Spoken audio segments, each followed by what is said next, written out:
حضرت سلیمان علیہ السلام کا خزانہ دریافت۔ بسم اللہ الرحمن الرحیم۔ السلام علیکم پیارے دوستو، آپ نے شداد کی جنت کے بارے میں تو سنا ہوگا اور قارون کے خزانے کے بارے میں بھی، لیکن ایک خزانہ ایسا بھی ہے جس کے بارے میں دنیا کے بڑے ماہرین، مہم جو اور مورخین صدیوں سے پریشان ہیں، اور وہ ہے سلیمان علیہ السلام کا خزانہ۔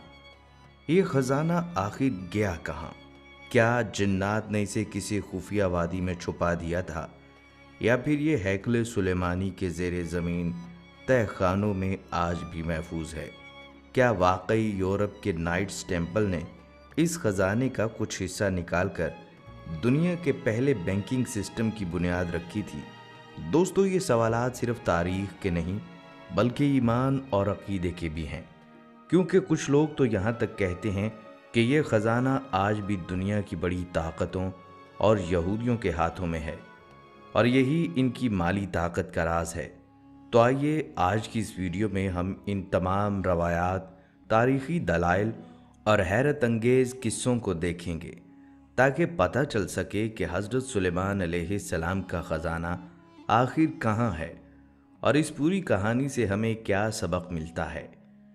پیارے دوستو، مقدس کتاب قرآن میں یہ بات درج ہے کہ اللہ تعالیٰ نے اپنے نبی حضرت سلیمان علیہ السلام کو وہ بادشاہت عطا کی تھی جو دنیا کے کسی اور انسان کو نصیب نہ ہوئی۔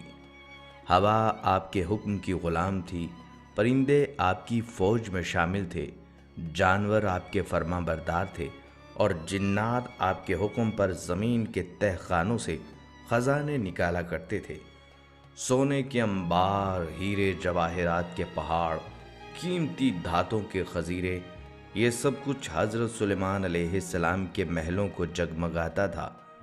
دولت اور شان و شوکت کی وہ مثال جسے دیکھ کر انسان کی عقل دنگ رہ جاتی ہے، اور یہ سب کچھ اس لیے ہوا کہ حضرت سلیمان علیہ السلام نے ایک مرتبہ درگاہ الہی میں یہ دعا کی: اے میرے پروردگار، مجھ کو بخش دے اور میرے لیے ایسی حکومت عطا کر جو میرے بعد کسی کے لیے بھی میسر نہ ہو، بے شک تو بہت دینے والا ہے۔ لہٰذا اللہ تعالیٰ نے ان کی دعا کو قبول فرمایا اور ایک ایسی عجیب و غریب حکومت عطا فرمائی کہ نہ ان سے پہلے کسی کو نصیب ہوئی اور نہ ان کے بعد کسی کو میسر آئے گی۔ دوستو، ساری کائنات کے خزانے آپ علیہ السلام کے پاس تھے، بلکہ بائبل میں ایک روایت ملتی ہے کہ بادشاہ سلیمان علیہ السلام کے پاس جو ایک سال میں سونا آیا، اس کی مقدار تقریباً 22,000 کلو گرام تھی، یعنی ہر سال خزانے میں اتنا سونا جمع ہوتا تھا جتنا آج کے کئی ممالک کے پاس بھی نہیں ہے۔ اور یہ صرف سونا ہی نہیں تھا، حضرت سلیمان علیہ السلام کے محلات اور خزانے میں خالص سونے کے برتن اور پیالے استعمال ہوتے تھے، ہیرے اور جواہرات سے جڑے ہوئے تخت موجود تھے، قیمتی چاندی کے ہال اور ستون تعمیر کیے گئے تھے، جواہرات سے سجے ہتھیار اور زرہیں ان کے لشکر کی شان بڑھاتے تھے، اور یہاں تک کہا جاتا ہے کہ ان کے استبلوں میں ہزاروں گھوڑے، اونٹ اور نایاب جانور بھی رکھے گئے تھے، جو سب جواہرات اور سنہری زیوروں سے آراستہ ہوتے تھے۔ لیکن سوال یہ ہے کہ اتنی بڑی دولت آخر کہاں گئی؟ کیا جنات نے اسے کسی خفیہ وادی میں چھپا دیا، یا زمین کی تہ میں دفن کر دیا گیا تھا، یا پھر اللہ تعالیٰ نے اس دولت کو اٹھا لیا؟ یہ سب وہ سوالات ہیں جنہوں نے صدیوں سے محققین، مہم جو اور خزانے کے شکاریوں کو حیرت میں ڈال رکھا ہے۔ کوئی کہتا ہے یہ خزانہ آج بھی یروشلم کے نیشے دفن ہے، کوئی اسے مردہ سمندر کے قریب تلاش کرتا ہے، تو کوئی دعویٰ کرتا ہے یہ خزانہ جنات کی حفاظت میں کسی ایسی جگہ چھپا ہوا ہے جسے انسان کبھی تلاش ہی نہیں کر سکتا۔ دوستو، کچھ روایات میں ذکر ملتا ہے کہ حضرت سلیمان علیہ السلام کے انتقال کے بعد ان کا بیٹا تخت پر بیٹھا۔ بائبل میں اس کا نام رہوبعام آتا ہے، لیکن افسوس باپ جیسی دانائی اور حکمت اس میں نہ تھی۔ سلطنت میں اختلافات پیدا ہوئے، شمالی قبائل نے بغاوت کر دی اور اپنی الگ حکومت بنا لی۔ یوں وہ عظیم سلطنت جو کبھی زمین پر سب سے مضبوط کہلاتی تھی،